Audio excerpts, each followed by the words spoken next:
Hello and welcome to this edition of Wineskins. I'm Father Jim Korda.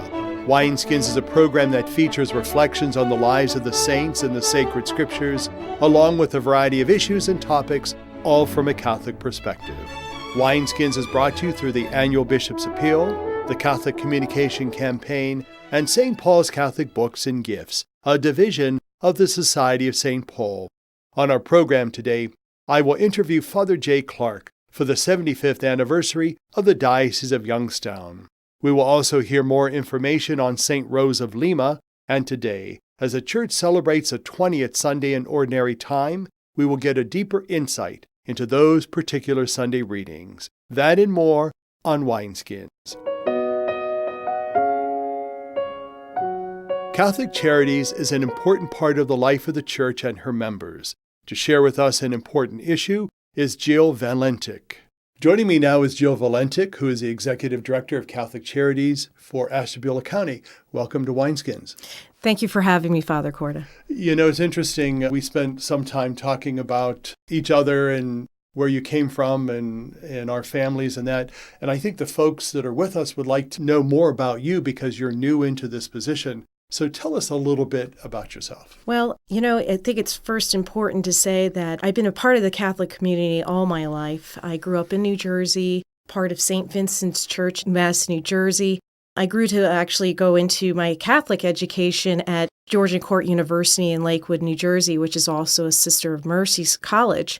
So through my time there, I learned a lot about service, not only service within our college community, but also service within our own surrounding community. And little did I know that even though my major was in business administration, I found that there was a little bit of a piece of social services I wasn't tapping into. So through the years, I actually ended up moving out to Ohio through my previous position. And little did I know that as I was working for Catholic Charities of Ashtabula County, I started in 2005, working in the Protective Services Program. And that's where I worked in guardianship, working with those of the frail and elderly and indigent community, as well as the Repayship Program, where we help a lot of people who are unable to manage their finances. I ended up discovering that through my time of service, I really wanted to go into social services. So I decided to go for my master's in social work through Case Western Reserve University, through the Mandel School in Cleveland, Ohio. And I was able to really kind of fine-tune my skills and help understand or take a little bit more in-depth look into the people we serve at our agency. Ashtabula County is known to be the largest county geographically, but actually it's a small population, but it has many different issues, many different social issues that our agency takes pride in taking attention to. We're all about bringing ourselves to meeting where the client is versus what our programming is. Mm-hmm. When you ask the question about what brought me to here, I think it has to do with all the experiences and all the people that I've met and have shared all of their experiences with me, and it's inspired me to get to where I'm at today. When you work for Catholic Charities, you really come in contact with a lot of different people. And there's a lot of needs that are out there. What are some of those particular needs that you've worked with that give you kind of a shot in the arm that you're in the right spot? Some of the population that we serve is so diverse. Mm-hmm. And I think that is right there the key.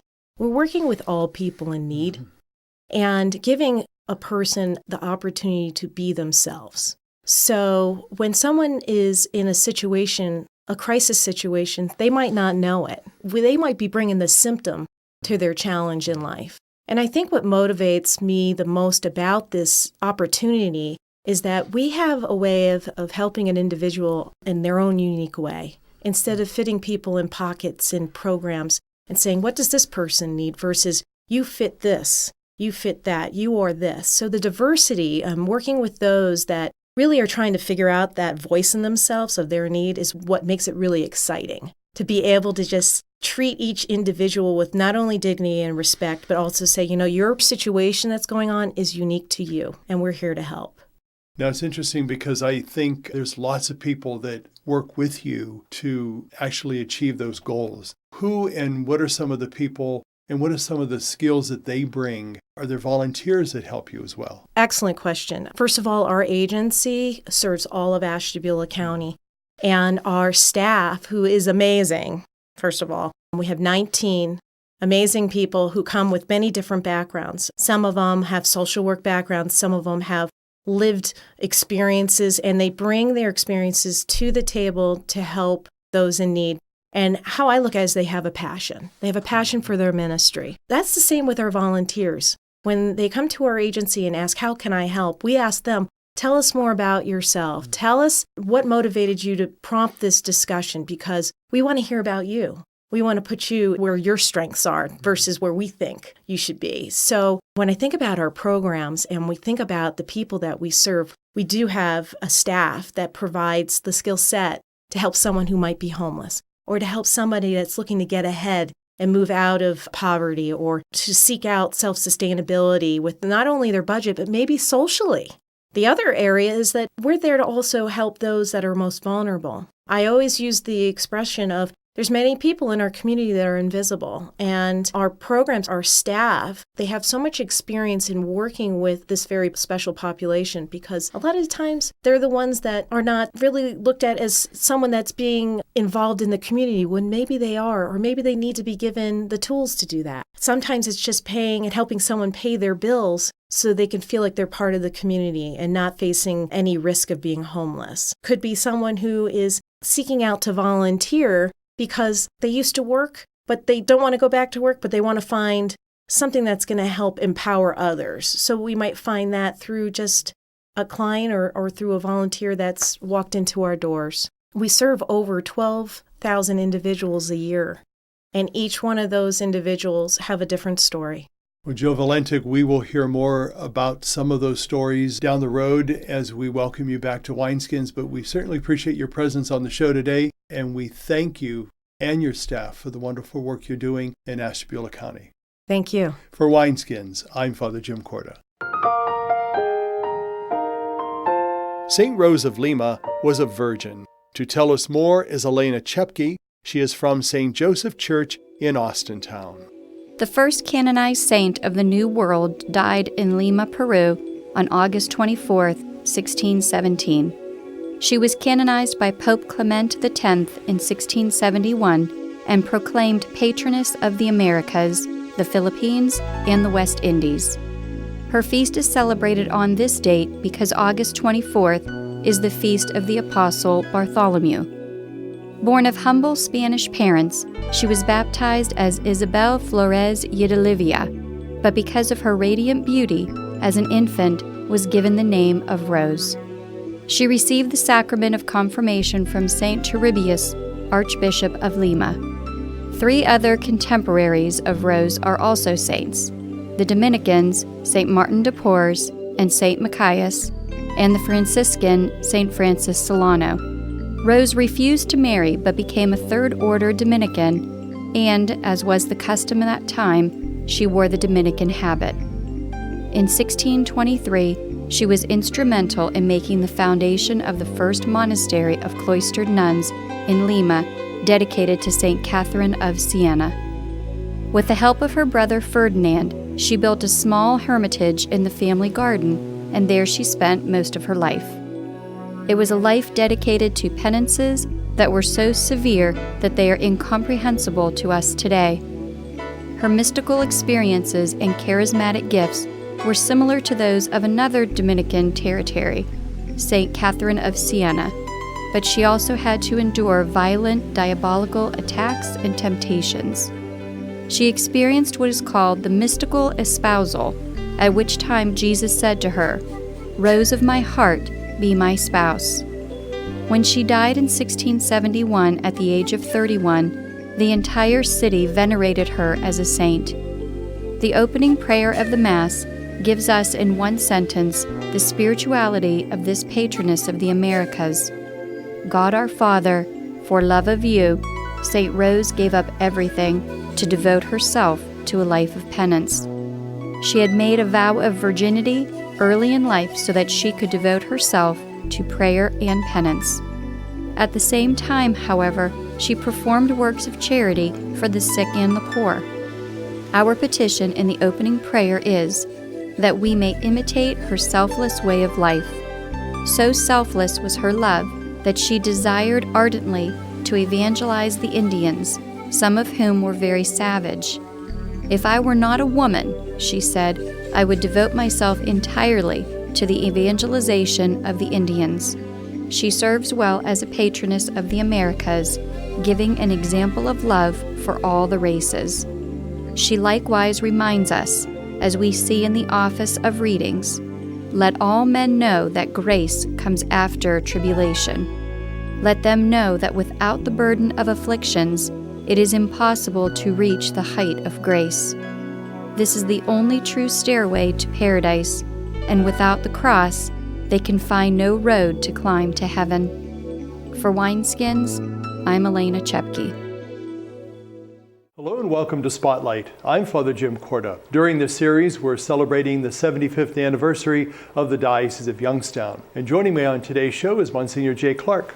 Welcome to Spotlight. Hello. What I'd like us to do is to basically talk about our experiences here in the Diocese of Youngstown, especially as we celebrate this milestone, and talk about some of those people that were influential in our lives as young priests, but also those individuals that were significant in the life of our diocesan church. But before we do that, I'd like to focus briefly on why it's important for us to celebrate and commemorate anniversaries, whether it's in our own personal lives or in the lives of our institutions. Why are anniversaries important? Well, I've just found, even with my experience so far thinking about our diocesan anniversary, that you look back with appreciation for all that we have had and for what we have accomplished to this very day. And I think the same thing happens, like I would celebrate how many years I've been in a particular parish.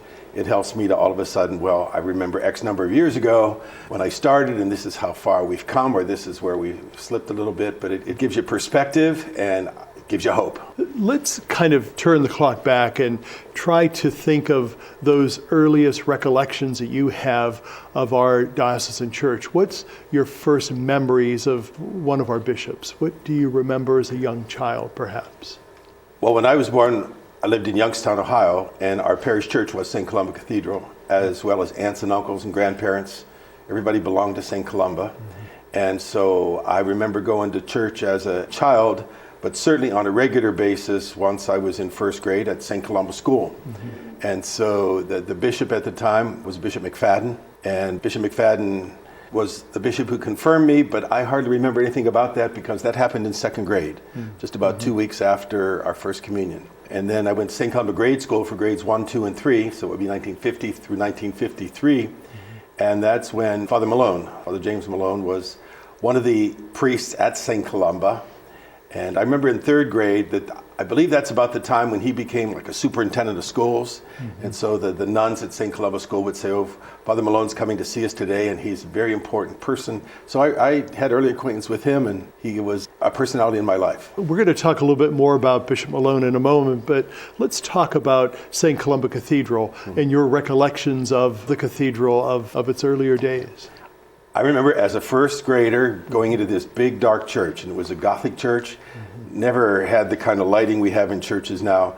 And I was always fascinated by the flags that were hanging from the center of the ceiling.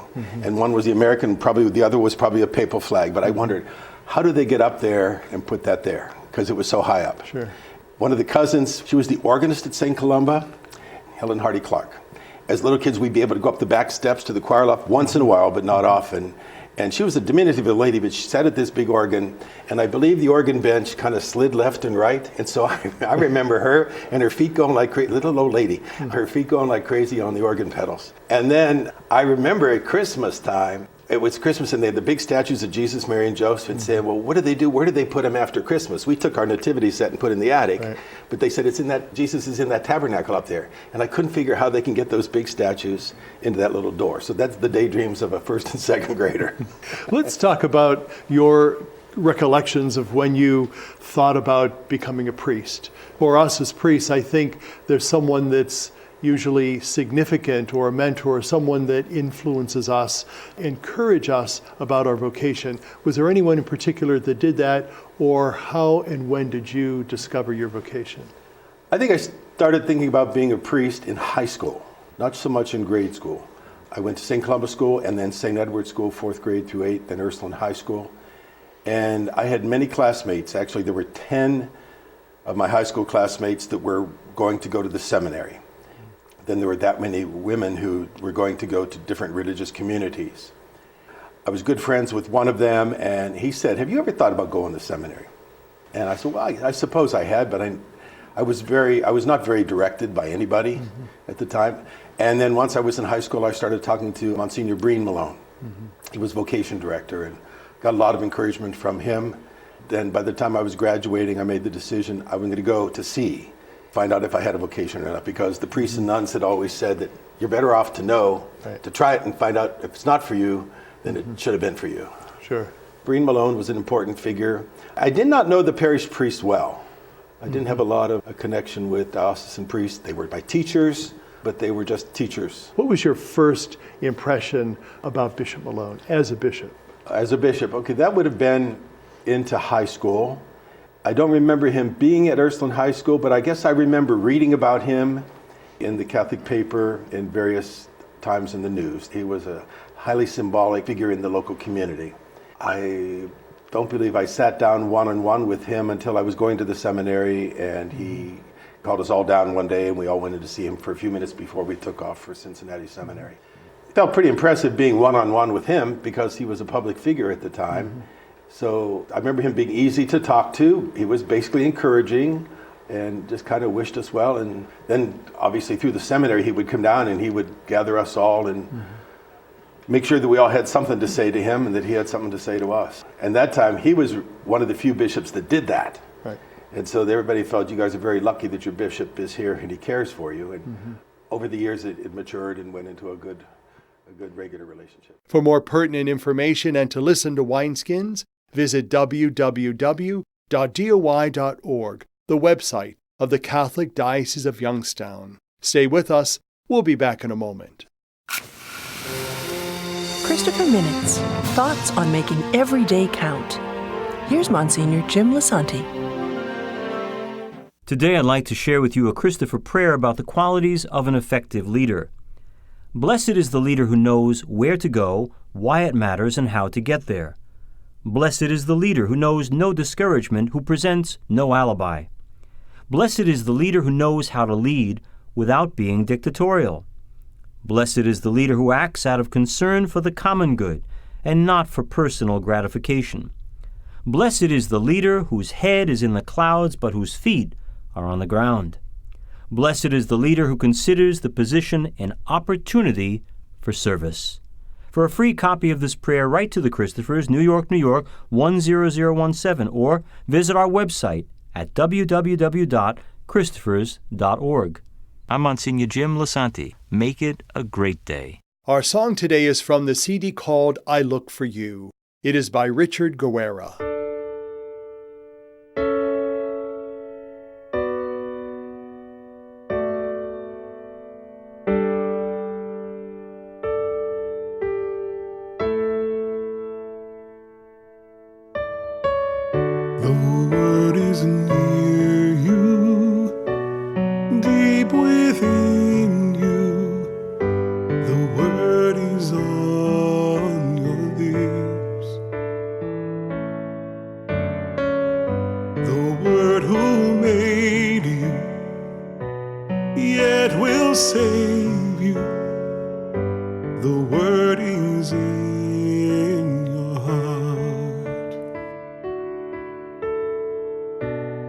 Christ dwells in our hearts through faith, and by this presence may we come to know the fullness of God's love.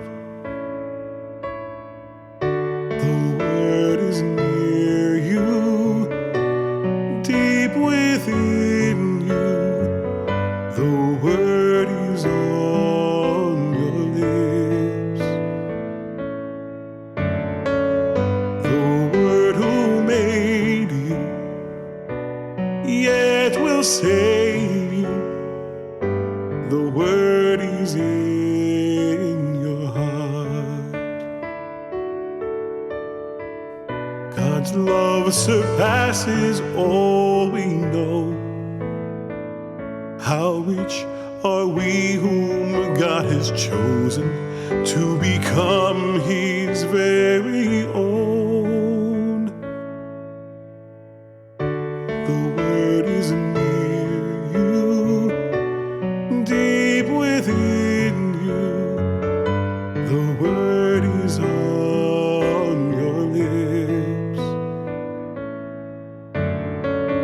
The word who made you, yet will save you. The word is in your heart. God's Spirit fills each faithful heart.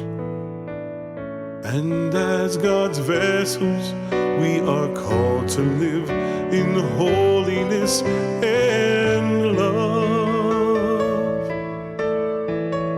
The word is near you, deep within you. The word is on your lips. The word who made you, yet will save you. The word is in your heart. The word who made you, yet will save you. The word is in your heart. As we celebrate this 20th Sunday in Ordinary Time, we will hear more about the sacred scriptures by Father Ray Thomas. He is pastor of Our Lady of Peace Church in Ashtabula.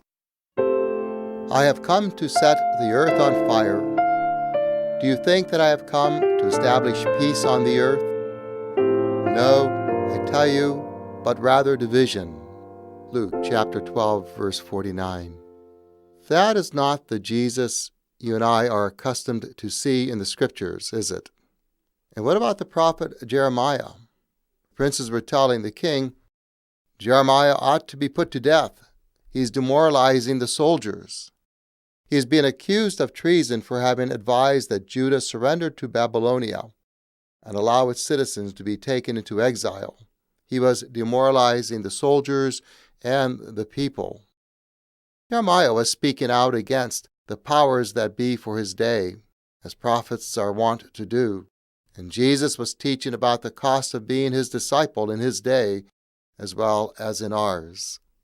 The letter to the Hebrews spoke about a cloud of witnesses that support us in the race that we will run as disciples of Jesus, keeping our eyes fixed on Jesus.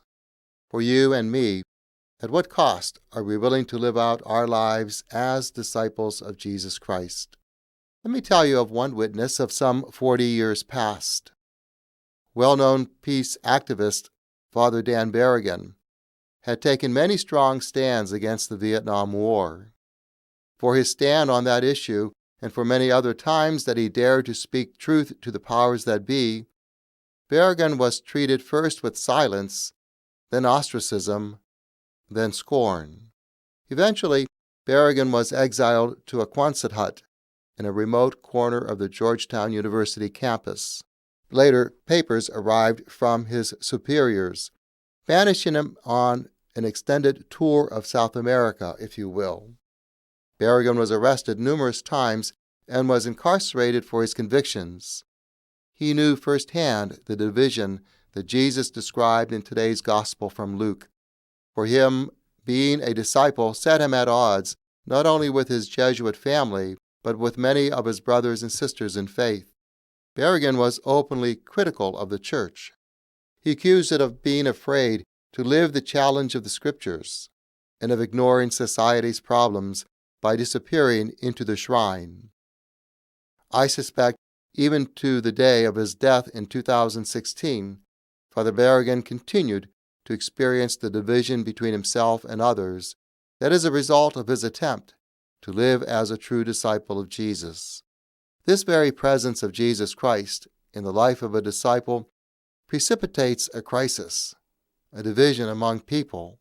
The severity of the rupture can only be measured by the intensity of people's response. Today, there are other issues in our world and in our church, whether they be political issues in regard to immigration and tariffs, or stands that Pope Francis will take in regard to various teachings the church will have. The church is very much a living organism, what has been going through growing pains for over 2,000 years.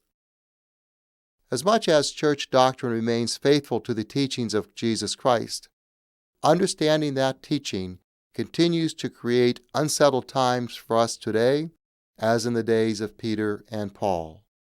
Jesus' death epitomizes the crisis, but does not end it. Divisions continue to characterize and separate the faithful believer from those who oppose them. Although peace and promise of peace are certainly part of Jesus' message in Luke's Gospel, and although peace is always preferable to conflict, today's Gospel makes it very clear that there can be no peace without struggle, no salvation without suffering. Jesus himself walked that path. Daniel Berrigan walked it, emulating Jesus. And it makes me pause to consider which path I am walking and ask, can we do otherwise and still call ourselves Jesus' own? For Wineskins, I'm Father Raymond Thomas. The question about the truth that Jesus Christ has come to share with us is that we accept it and act on it faithfully and well. That will not be easy. It cost Jesus his life. My prayer is that God will give us the courage and faith to embrace Christ's truth honestly and openly. Wineskins is a production of CTNY, the Catholic Telecommunications Network of Youngstown. It is brought to you by the Annual Bishop's Appeal, the Catholic Communication Campaign, and St. Paul's Catholic Books and Gifts. I'm your host, Father Jim Korda, wishing you a beautiful week.